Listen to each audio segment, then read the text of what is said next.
కులదేవుడు, స్థలదేవుడు, అదేవిధంగా మీ ఇష్టదేవత, జన్మనిచ్చినటువంటి తల్లిదండ్రులని ఒకసారి మనస్ఫూర్తిగా నమస్కారం చేసుకోండి.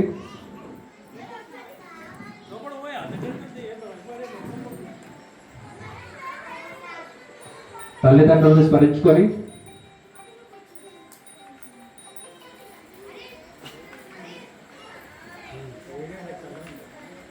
మీ ఇష్టదేవుడు,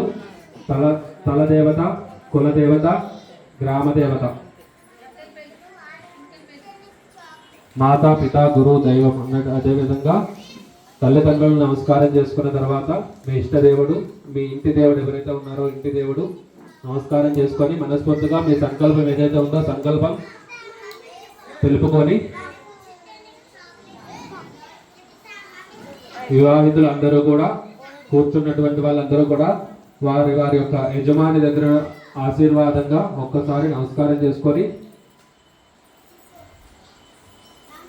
సౌభాగ్యంగా మీరు ఈరోజు వరలక్ష్మి వ్రతంలో కూర్చున్నారు అంటే దానికి కారణమైనటువంటి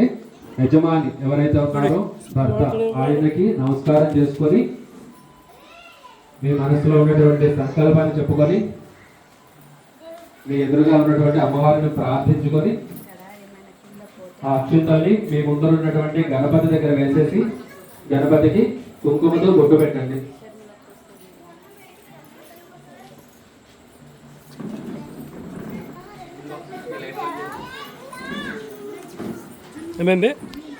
అదేవిధంగా